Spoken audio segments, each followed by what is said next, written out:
What is going on, everybody? I am Chris C. This is Black Glove Reviews.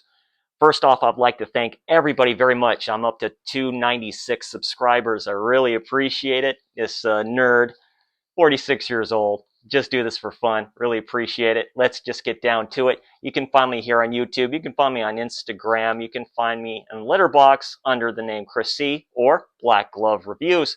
If you like slashers, if you like giallo, hey, I'm the channel to go to, everybody. One of Black Glove, Slasher Saturday. It's about damn time. We're talking about The Burning. All right, I have some interesting stuff about this. This is my second time watch of this film. Burning 1981. I mean, the people that are in here, this is an all-star cast for the time. Directed by Tony Maylam. Writers, of course, Harvey Weinstein. Tony Meglam. Brad Gray. Editor is Jack Schilder. Director of A Nightmare on Elm Street 2, by the way. I didn't know that. Of course, the makeup is done by Tom Savini. Savini mentioned that this was the original story for Friday the 13th. I'm sure it was. They probably scrapped that idea. You can see this not working. So it stars Brian Matthews as Todd, Leah Aries as Michelle, Jason Alexander, that's right, as Seinfeld, his first role as Dave, Ned Eisenberg as Eddie. Ed Eisenberg, I remember him from the show Law & Order. He played a lawyer, then he later played a judge. He is very young in this, has hair, like yours truly used to have. You have Lou David as Cropsey. That's right. We'll get to that. Holly Hunter, her first role as Sophie. Interesting story about her. She was like a waitress and stuff like that. Her big break. Her only horror film, by the way. Fisher Stevens as Woodstock. I recognize him from Hackers. If you haven't seen that one, check that film out too. And then Brian Becker as Alfred. So it starts out, Cropsey is this janitor undertaker of this camp called Camp Stonewater. And he's a drunk. He's been tormenting these kids, all this stuff too. So the counselors basically get revenge on him, try to scare him. They have like this skull that has like these worms in it that they light in the eyes and all this other stuff too. He freaks out. He gets burned alive. He ends up going into the lake. And they go to 5 years later. And he's basically all burnt up and stuff like that too. They let him out of this ward. That's when, he kills a prostitute. And then it just goes on from there. They go to this camp. It's a good romp. Good dark comedy in this as well. And then the older kids are doing this rafting trip down towards this place called Devil's Creek. That's when Todd tells the story about Cropsey, the classic campfire tale that we see in Friday the 13th. Friday the 13th Part 2. This is one of the first that you see that, of course, in Madman. Of course, you get the campfire tale of this legendary folk horror type of a being, which is loosely based off of a tale that they've done around this area.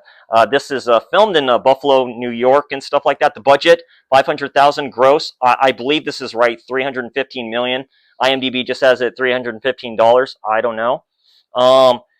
And basically the canoes that they end up disappearing.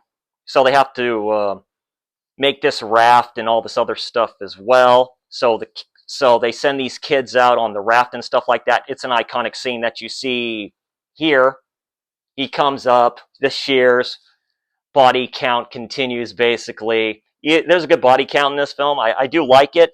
I give this film an 8 out of 10. Is it better than Madman? No, it's not.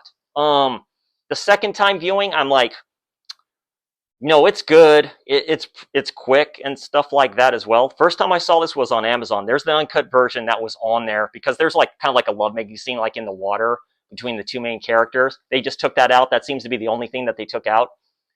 I know Scream Factory released this 4K as well, but I don't think that's on there. Kind of weird for what I know.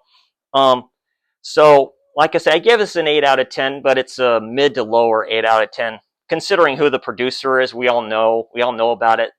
It doesn't hit as hard as Madman for some reason for me. I don't know. Maybe that's a hot take by me. I just don't get it. I know it's kind of a conflicting slasher to a few people. I do like it. It's in the upper echelon of slashers. Of course, this was done in 1981.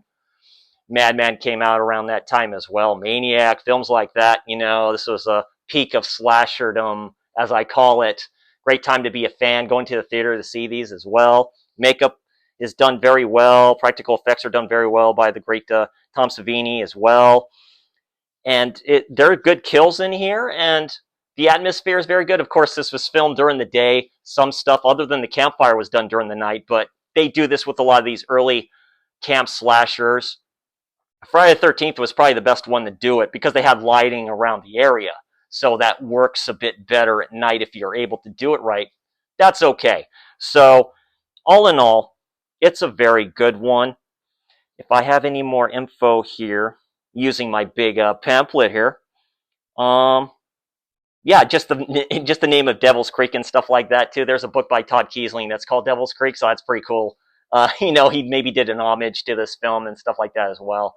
But all in all, it's a very good one. Of course, it is. I just like Madman a little bit more than that.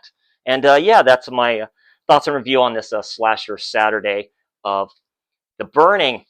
Thank you all very much to all you who have subscribed to me. Yours truly as much. Tell me if you like this look a little bit. I like to keep it fun and stuff like that as well. I am Black Glove Reviews. This has been Slasher Saturday. I will see you all next time.